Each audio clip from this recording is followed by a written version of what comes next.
They were supposed to be good. I don't know about that one. I don't know about that one. You said they were going to make I don't know about that one. As a Jets fan, you know, I tend to overreact. You know, what's better than overreacting in September? We always do it. No expectations. I don't care, even though I really care too much. Can't go wrong with football and Christmas. So in my Super Bowl, I had the Jaguars, so I am forced to make a change.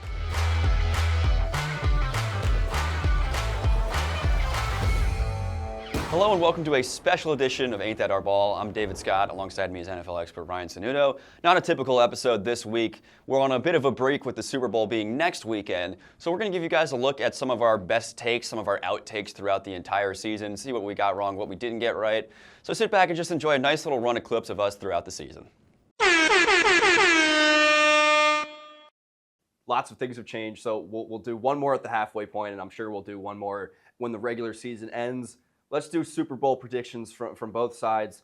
Give me your Super Bowl matchup, Super Bowl winner predictions. I think I'm never wrong. I'm just early. Last year, I had Chiefs-Lions. Didn't happen. I think it's going to happen this year. I'll believe it when I see it. I need someone to beat them before I can say, okay, the Chiefs, they're not going to make a Super Bowl. I'm going to go with the Chiefs as well until someone proves me wrong. On the NFC side, I'm going to go with the Rams. I like Matthew Stafford and what the Rams are doing. Rams, Chiefs, and I'm going to give it to the Rams. I have the Jaguars as one of my teams that could make it out of the AFC into the Super Bowl with how up in the air things are. I think the Bills, this is their best opportunity with Josh Allen so far to make the Super Bowl, but I think they got to get through the Jaguars first, and I'm not sure they're going to do it. Out of the AFC, I have the Buffalo Bills. I feel like I said it already. Bills, Jaguars, whoever wins this has a good shot at making a run. I have the Bills. I like the X factor in Josh Allen, James Cook, who's been one of the best running backs in the league. And then the NFC, the Rams, hey, they've been there, done that. They won the Super Bowl a couple years ago. You still got Stafford, one of the best, of all time. Sean McVay, you can't go, against Sean McVay. So I'm going to stick with you on the Rams. I think they are far and away the best team in the NFC and possibly the best team in the NFL. That offense is ridiculous, and we know the defense is almost just as good as the offense. In the AFC, I'm going to go with the other team from your matchup in the wild card, the Jaguars. I do think they have what it takes to get out of the AFC here and make it into the Super Bowl. Oh, I'm living and dying with my Super Bowl pick. I have the Rams-Bills in the Super Bowl. So in my Super Bowl, I had the Jaguars, so I am forced to make a change. I'm going to go with the Texans from the AFC. Okay. Their defense has fully convinced me, and I'm sure now that because I said that, they're going to lose. The Patriots are going to win now. And since I picked the Bears in that Bears-Rams one, I feel obligated to take the Rams out of my Super Bowl pick. So we'll go Bears. Let's just make it crazy. Bear down. We'll just go Bears, Texans to make it as wild as possible. I'm a huge Sam Darnold supporter. Last year, I had so much fun watching him. It was such a great story.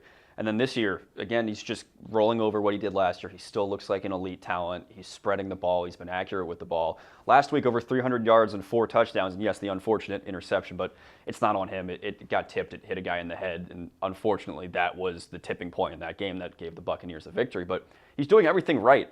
He's connecting really well with Jackson Smith and Jigba. Cooper Kupp seems to be doing well there. He's found his tight ends. The running game is so-so, but it's working right now. He's doing everything right. I love this Seahawks team, and sure, they're 3-2, but I think they have, deep aspirations in the playoffs. I feel like Stafford is the MVP right now. And then you got who's going to be the MVP. Just absolutely stellar the entire season. Leads the league in passing yards and in touchdowns.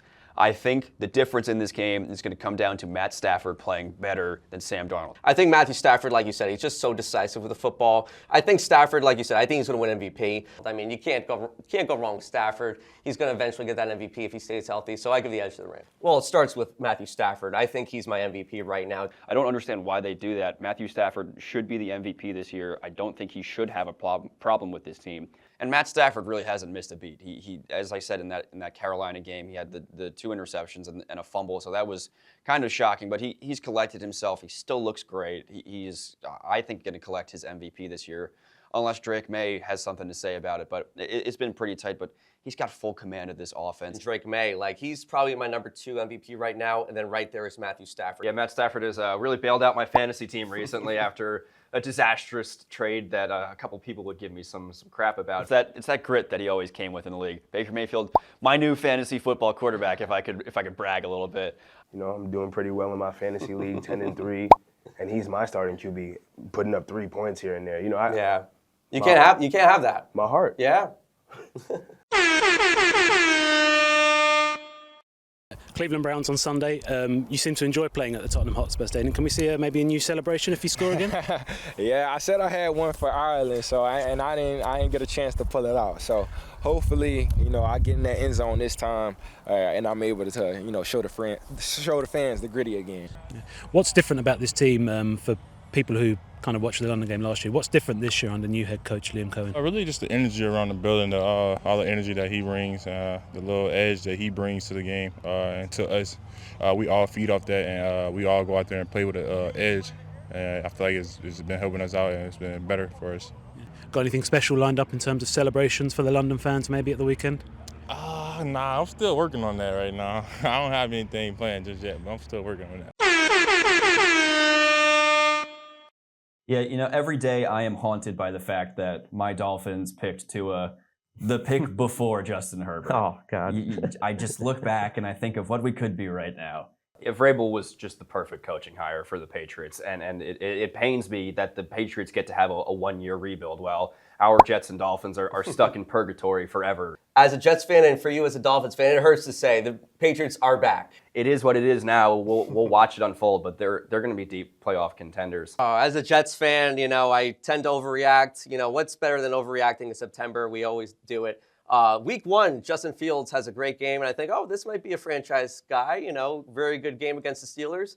Going against the Bills, terrible ever since. So I got to say, let's pump the brakes when it comes to Jets football, the preseason. I thought he'd be okay. I mean, I did like that it was a 2-year contract. If he stinks, you move on from him quickly, and if he does well, hey, you got another year of him. But pump the brakes when you're a Jets fan, and we all know that they ended up not getting it done at the end of the day. Justin Fields is not the guy. Yeah, I think similar for me. I got to go with lower my expectations for the Miami Dolphins. I went into this season thinking that maybe we'd have a shot at the playoffs, and nope. That was dead wrong.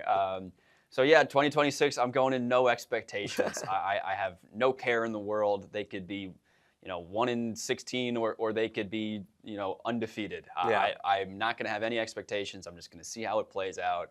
I'm going to see what they do with the quarterback situation, with the draft, all that. But no expectations. I don't care, even though I really care too much. I hate this guy. I've watched him for a couple years now, and at the start, boy, were we having fun. I thought this could be something. I thought we could build an offense that could win something, and then we lost both times when we tried in the playoffs, and then we just became terrible. And I hate this guy. Look me in the eye, all right? I hate this guy. He's terrible.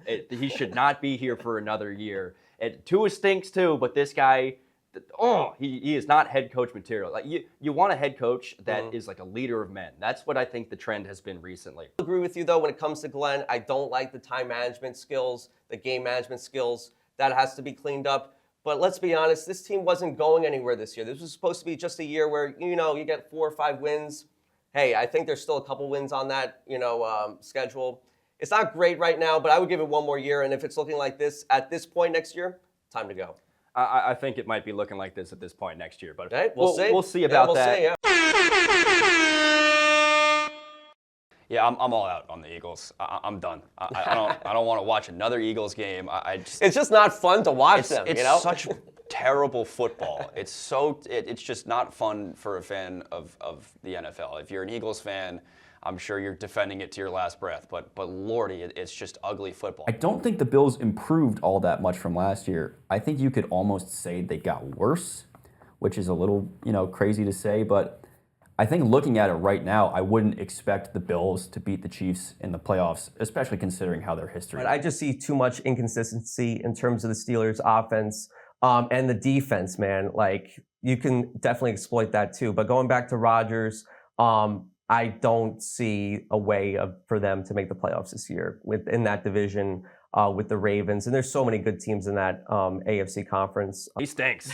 Man, what a terrible year. You got such high expectations. You think he's going to take a big step forward. Like, what a great rookie season. He stinks. I mean, this is just terrible. Like, you think the connection with Trevor Lawrence would have gotten better. You think he would have gotten crisper as a route runner. He would have adjusted to NFL coverage. It seems like NFL coverage has adjusted to him, and the game is going too fast for him, and his hands are bricks. It doesn't help that Rashee Rice was out for 6 weeks, right? Did not help. So now people are trying to step up. Next guy up mentality. Next guy up mentality. Where's the next guy? No one. Nowhere to be found. Haven't found him all Nowhere season. to be found. The Haven't found Chiefs, him all season. they were getting lucky last year. Now you can talk about Lane Johnson as being a big impact of why it's not working as well. No Travis Kelce. Obviously, he wasn't there last season, but no Travis Kelce. Certainly, he was one of the biggest factors in that tush push. This year, they're not hitting it as successfully as they were, still over 50%. It's the city of Philadelphia, you know, Rocky, they're going to always come back. They're going to fight. They're going to push. So, you know, can't wait to see that this season. Gotta like Baltimore's chances against Rodgers. He's old. Against that pass rush, might not be good for them. They were supposed to be good. I don't know about that one. I don't know about You that one. said they were going to I make don't the know about Super that Bowl. one. Well, it was hinged on Lamar Jackson being healthy. Okay. That's my excuse. You don't have an excuse. The defense has just been top to bottom terrible. I do have an excuse because they were supposed to be so good. Listen, hindsight is 20/20 or whatever. Like this team going into the season, we knew that they were supposed to be a solid unit. There was hope from last year. They were a really good team. You've got an MVP quarterback. And then just the Lamar injury, obviously, is one of the biggest things. And then, just the defense comes out flat. Oh, Drake May. I mean, the guy wasn't really that good in his rookie year. 15 touchdowns, 10 picks. You know, the Patriots were down bad. They were terrible last year. 4 wins. And now you more than, I think, triple it right now for the Patriots. And it's all because I think most of it is because of Drake May. I'm sticking with a wide receiver as well. I'm going with Jamison Williams of the Detroit Lions. I thought this guy was going to be a stud this year. I thought this year was the year that he skyrockets. He crosses 1,000 yards for the first time last year. I go, oh, he's going to have a huge part in this offense. Like, they're really going to take a huge step forward with him. They're going to feed him the ball. He's so fast. He's just such a great weapon.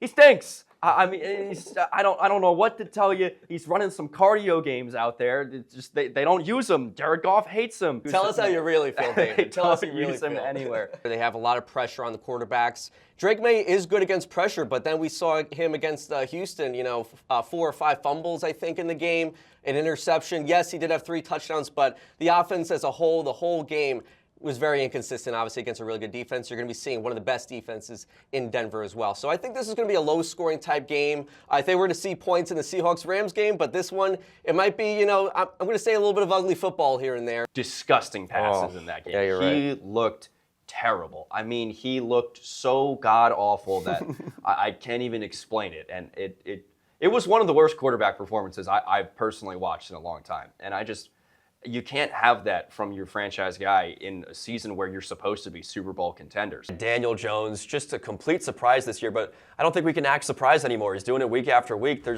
just have to accept that Daniel Jones is a top quarterback. Yeah, we're almost at the halfway point. He's definitely a top 3, top 4 quarterback this year in terms of his production. We'll hope we'll see you before the Super Bowl, and we'll catch you next season.